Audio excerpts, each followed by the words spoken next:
London, February 11th, 2026. The morning was meant to mark the dawning of a truce, the day the world might finally witness a white flag lifted over the sprawling Montecito mansion. Hours earlier, Prince Harry and Meghan Markle had sat face to face with mediators, signing what was billed as a permanent framework of peace, a legally binding accord created under the Windsor, California Custodial Safeguard Act. Everything seemed structured, orderly, like a neatly stacked deck of cards ready to settle. The terms were simple, almost clinical. 2 supervised visitations per month, 0 travel for Archie and Lily without written consent from both parents, and a 60-40 split on educational expenses. But as the first rays of sunlight cut across the Brentwood legal complex, the illusion of calm fractured, splintering into jagged pieces that cut deeper than anyone imagined,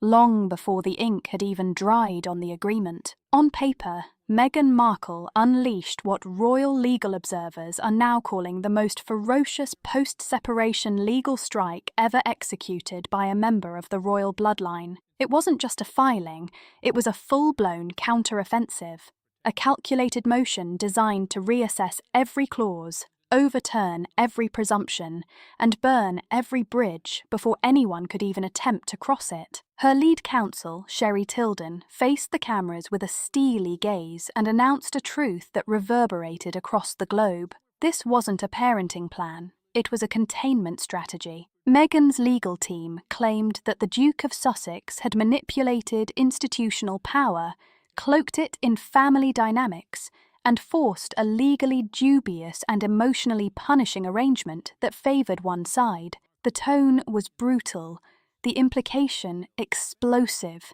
Think about that for a second. Less than 24 hours after what the world thought was a signed peace treaty, the global stage was plunged back into a custody battle so intense that prior royal scandals now seemed like mere footnotes in comparison. But the detail that would freeze hearts was hidden deeper within the ruling. Deep within the final pages, a moment would arise, one that would echo throughout history. Justice Maya Caldwell turned her gaze toward the woman who had once occupied the highest echelons of British royalty and delivered a single, devastating sentence that would forever alter the monarchy's trajectory. You cannot weaponize motherhood and reject responsibility in the same breath. That statement didn't just sting.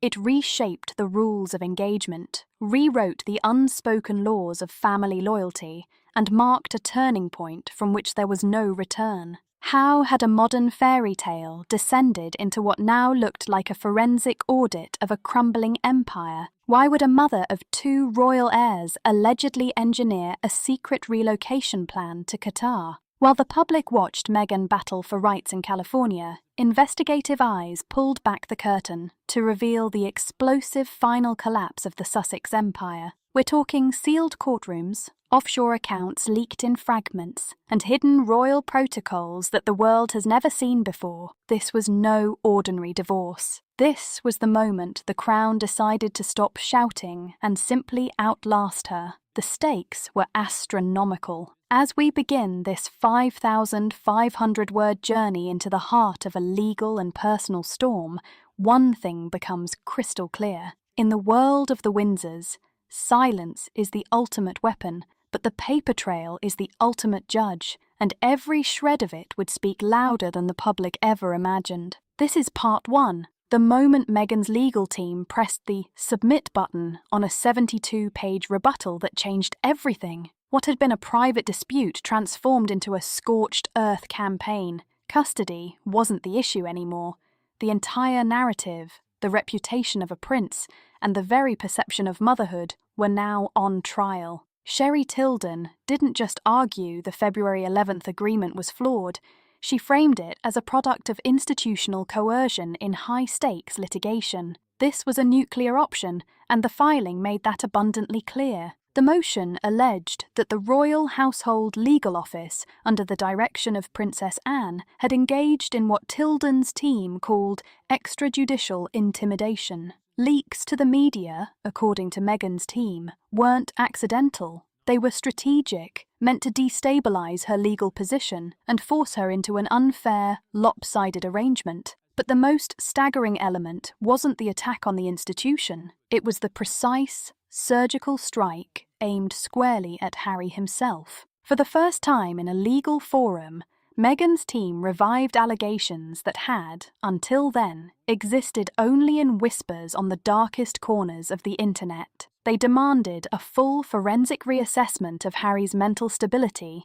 citing 3 specific incidents from 2017 to 2019, where he allegedly vanished for hours during high-profile family events. One passage described verbal aggression while intoxicated in early 2018. To the outside observer, this was shocking. The couple's carefully curated narrative of healing and mutual protection against the cold monarchy had been replaced with a detailed clinical account of alleged failures. In Meghan's eyes, post-2020, Harry had become a figurehead. She had been the foundation, the structural force keeping the empire upright. This brings us to the filing's most controversial section, the 5 evaluative pillars. Meghan's team sought to redefine the story entirely, focusing on income, housing, parenting history, spousal conduct, and mental health, invoking California-specific family statutes that traditionally prioritize maternal caregiving.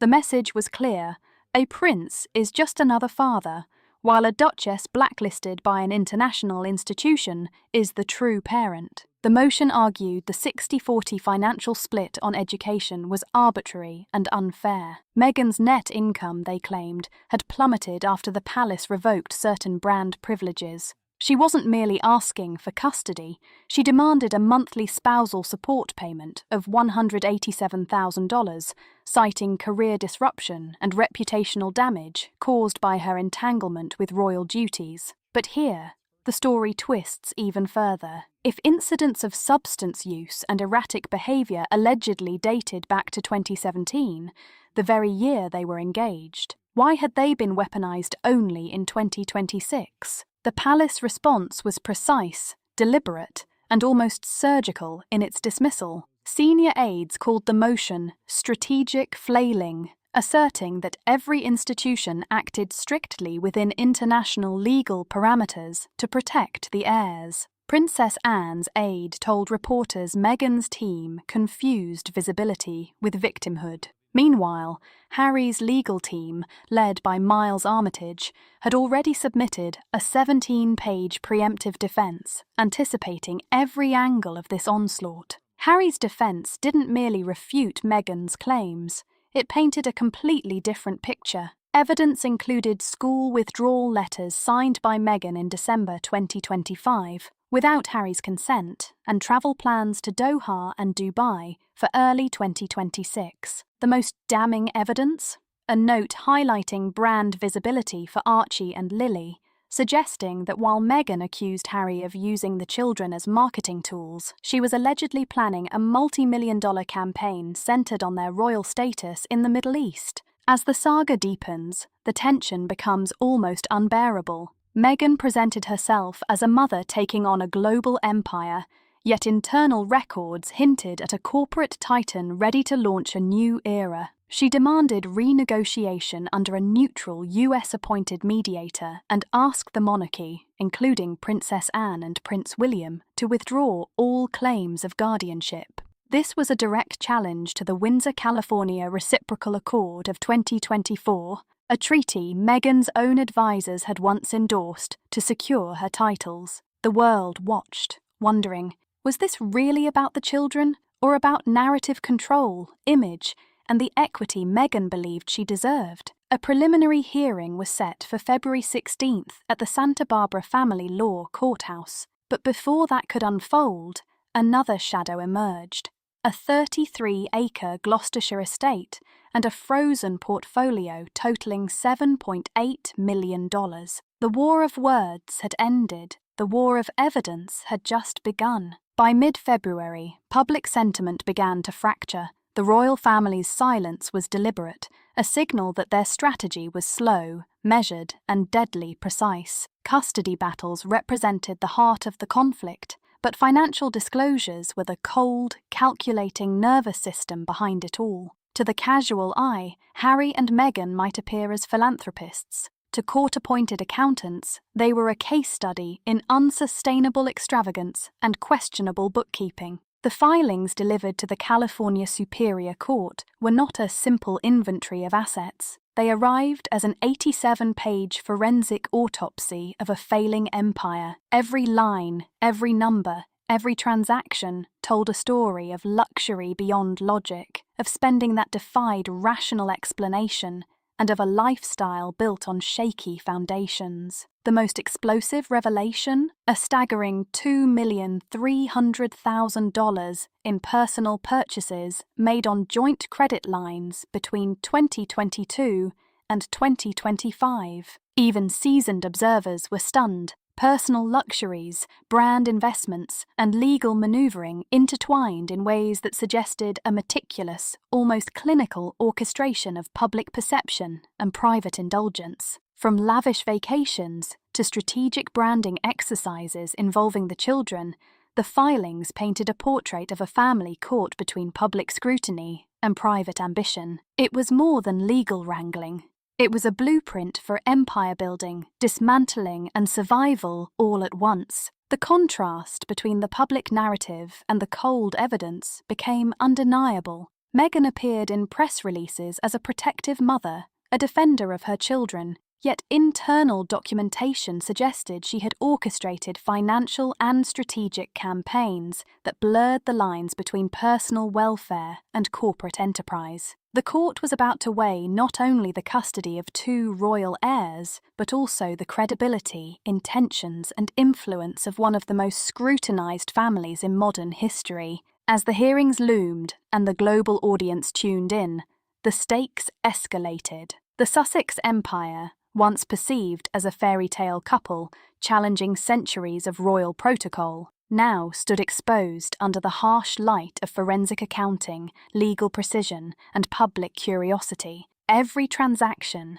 every internal memo, every leaked conversation became a weapon in a courtroom where image and money collided with truth and responsibility. This is the story at its rawest, most unfiltered level. The tension is not just between two individuals, or even between a family and an institution. It's a collision of expectations, power, perception, and reality. And at the heart of it all lies a simple yet brutal truth. Image may have been everything to the Sussexes, but paper trails are unforgiving, and they never lie. To the casual observer, Harry and Meghan were still philanthropists, still defenders of causes, still a picture-perfect modern royal family. But the documents tell a very different tale. An empire struggling to reconcile ambition with consequence, privilege with accountability, and public image with private behavior. And the most explosive revelation, the one that would dominate headlines and courtrooms alike, centered on a staggering $2,300,000 in personal purchases made on joint credit lines between 2022 and 2025. Take a moment to let that number really sink in. While the world gawked at Netflix specials and devoured best-selling memoirs, an invisible, relentless financial drain was quietly unraveling behind the scenes. What appeared on paper as simple personal spending revealed itself as a high-stakes, meticulously orchestrated extraction of wealth. The itemized list looked less like a family budget and more like a ledger from a luxury boutique. Over $480,000 had been spent on fashion acquisitions alone, from Hermes to Dior, from Elie Saab gowns to one-of-a-kind couture statements. Then came the travel. Another $670,000 had vanished into private aviation bookings,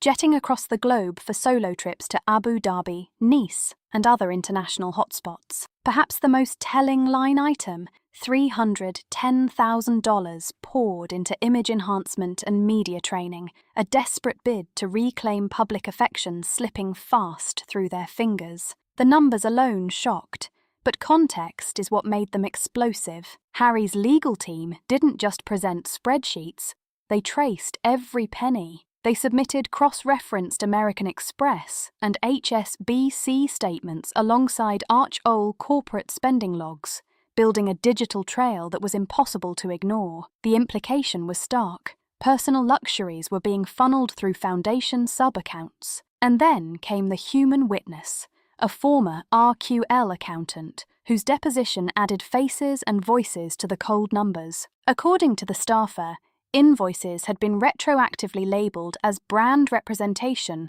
or philanthropic alignment, masking the reality that donors were effectively underwriting private luxury, handbags, international escorts, and experiences with no charitable tie. The very promise that had accompanied the Sussexes' departure from the United Kingdom, the notion of service and goodwill, now seemed a distant illusion. The financial scrutiny didn't stop at credit card statements. It reached across oceans and into the shadowed corridors of offshore finance. A redacted document from the United States Treasury Financial Crimes Enforcement Network confirmed 2 Cayman Islands accounts tied to a shell company called Echo Clover Limited. This entity, registered in the British Virgin Islands, was reportedly under control of an RQL-aligned trustee between August and December 2025. Between them, these accounts allegedly received $890,000 in transfers from Dubai-based event organisers, money that had never been disclosed in the Foundation's tax reports or Meghan's individual declarations. When the palace caught wind,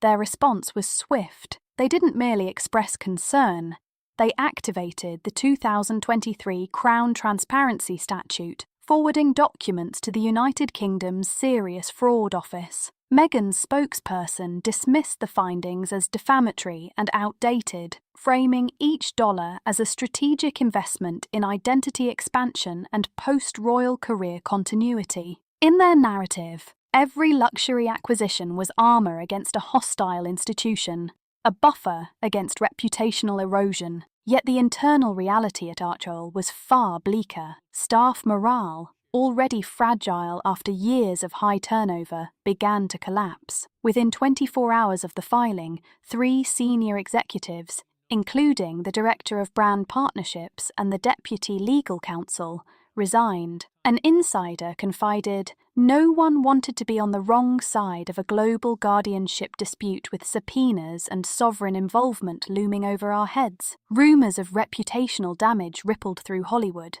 Potential partners like Spotify and Penguin Random House reportedly re-evaluated Meghan's 2026 solo project, Woman Without a Crown, wary of the fallout from a brand under active IRS audit. Early assessments by the joint investigation of the United Kingdom Charities Commission and the United States Office of Tax-Exempt Organisation Review placed potential misappropriation between $2.7 million and $4.4 million.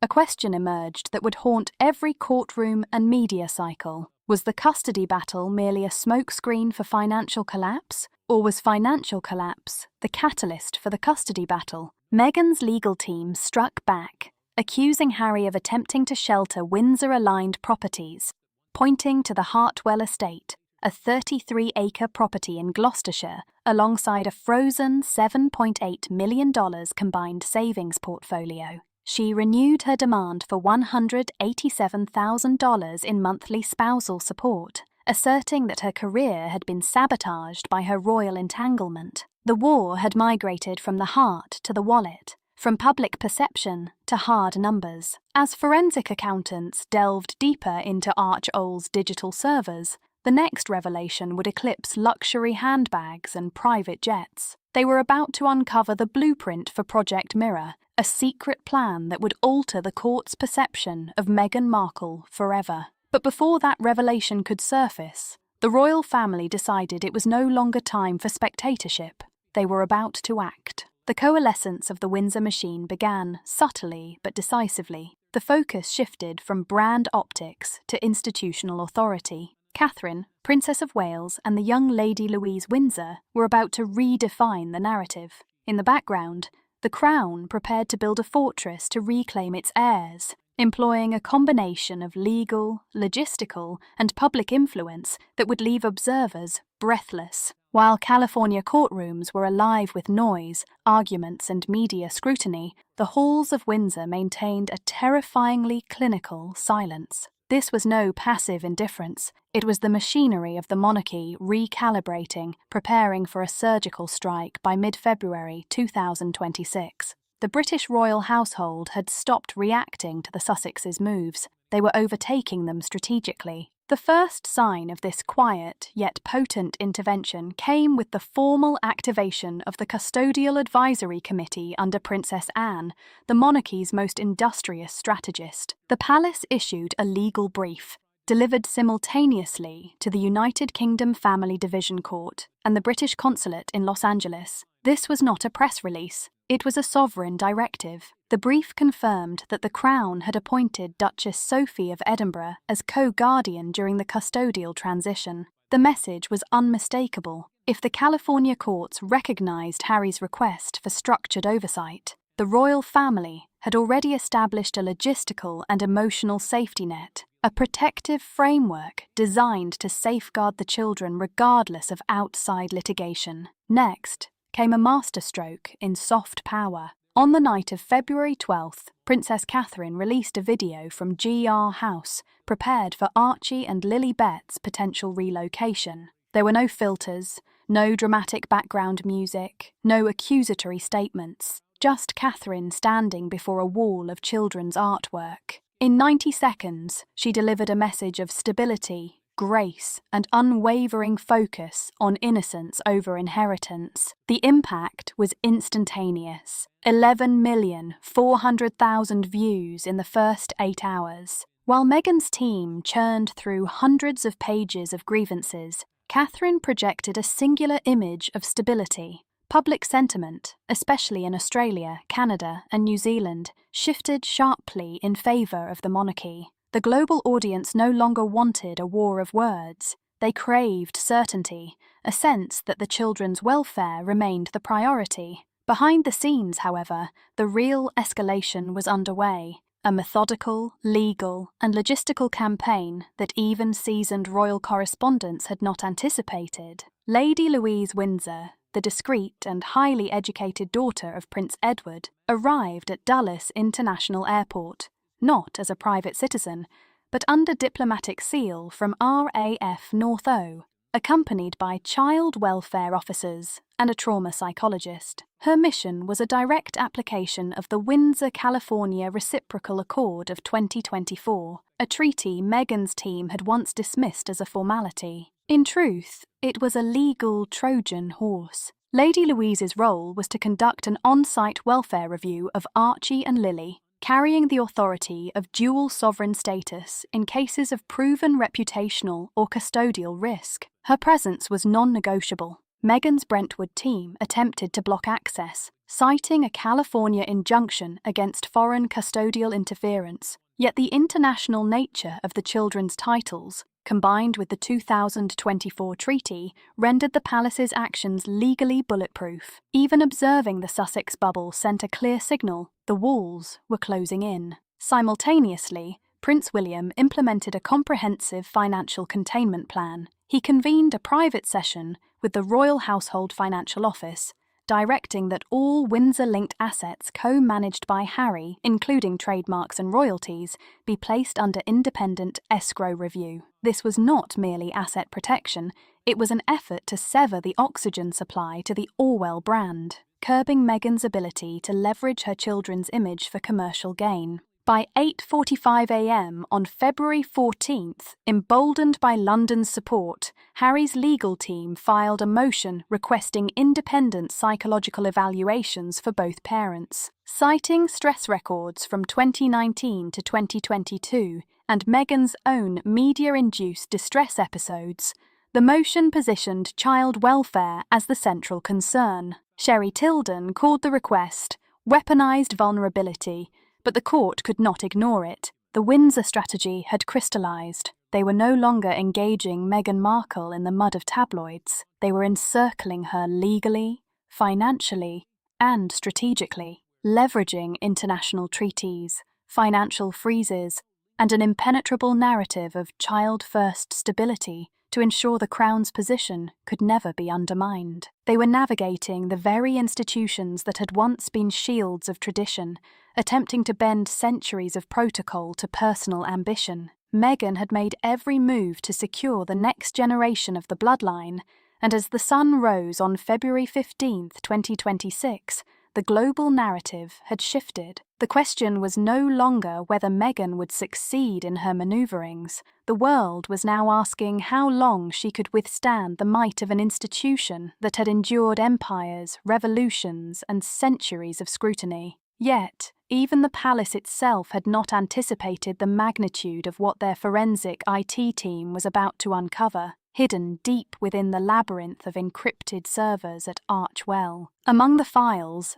buried under layers of digital camouflage, was one that promised to alter the public perception forever. It was a document that suggested Meghan wasn't merely advocating for her children's welfare. According to the evidence, she was allegedly planning to disappear with them entirely. This revelation marked the opening of the most perilous chapter in the saga, the exposure of Project Mirror and the clandestine arrangements with the sands of Qatar. On the morning of February 16, 2026, the atmosphere inside the Santa Barbara family law courthouse was dense with anticipation, the weight of the impending disclosures pressing on every person present. Until this moment, the story had been framed as a battle of ideals, a tension between the rigidity of royal tradition and the fluidity of modern celebrity. But the moment the court-appointed forensic IT experts took the stand, the narrative transformed. The saga was no longer a messy domestic dispute. It was a meticulous orchestration of legal and media strategy. Project Mirror,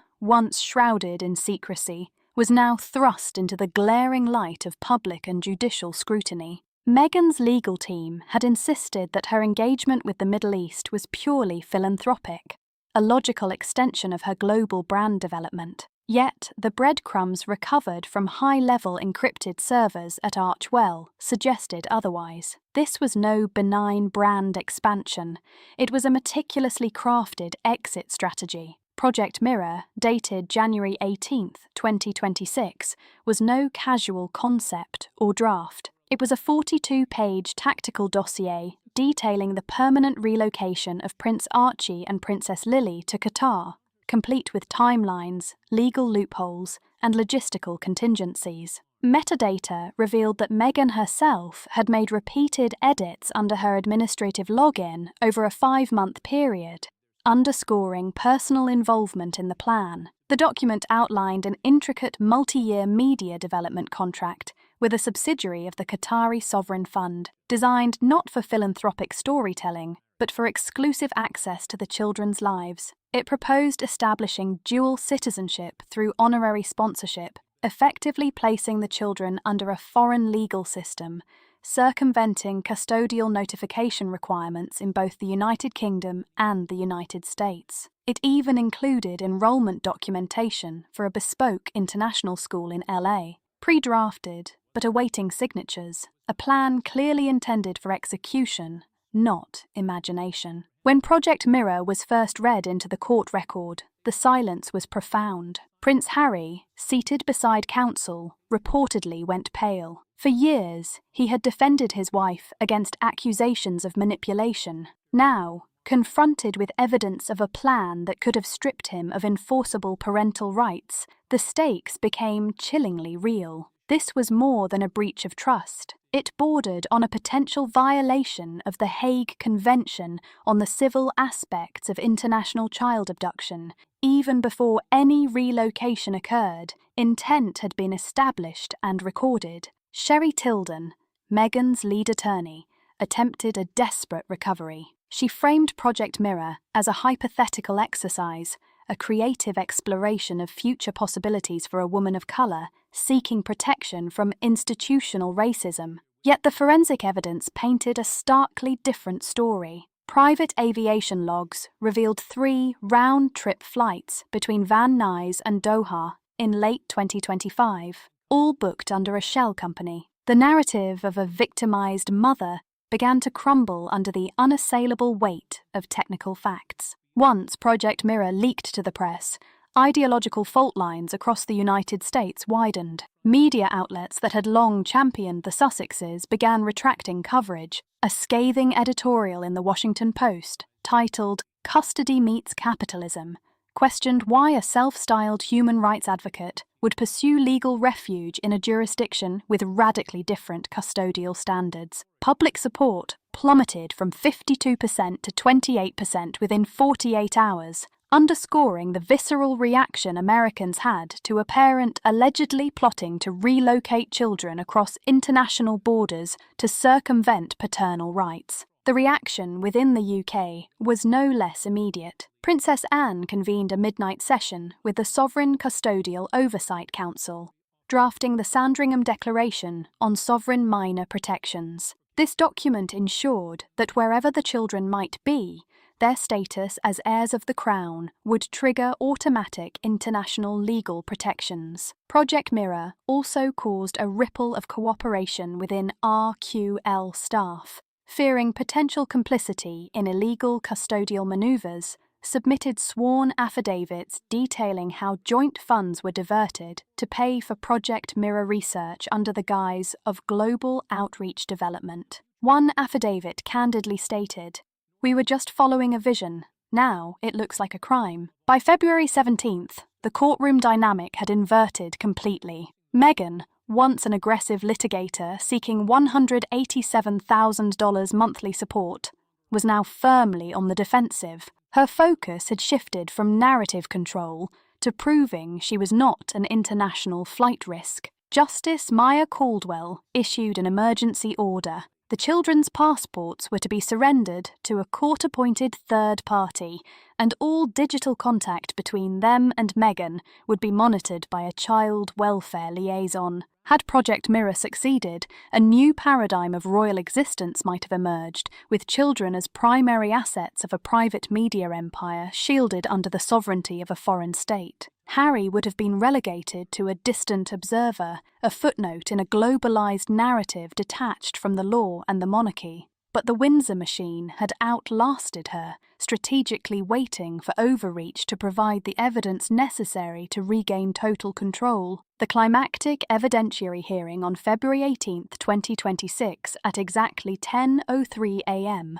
began behind tightly sealed doors. Outside, the Santa Barbara courthouse buzzed with drones, reporters, and the hushed anticipation of hundreds of journalists. Meghan arrived without fanfare, flanked by attorneys and a digital strategist, her attire a deliberate uniform of black slacks and fitted blazer. Inside, the atmosphere was one of stark, clinical justice. The forensic cross-examination revealed irrefutable evidence. Meghan had accessed Lucille school enrollment documents 14 times in 1 week. Encrypted messages to Qatari legal consultants requesting sovereign guarantees of non-extradition were presented. When asked to explain the necessity of such guarantees, Meghan did not respond. Her silence spoke louder than any defense ever could. By mid-morning, the intent to circumvent US and UK jurisdiction was a documented fact. Financial misappropriations totaling $1,580,000 were scrutinized. Psychological evaluations were referenced,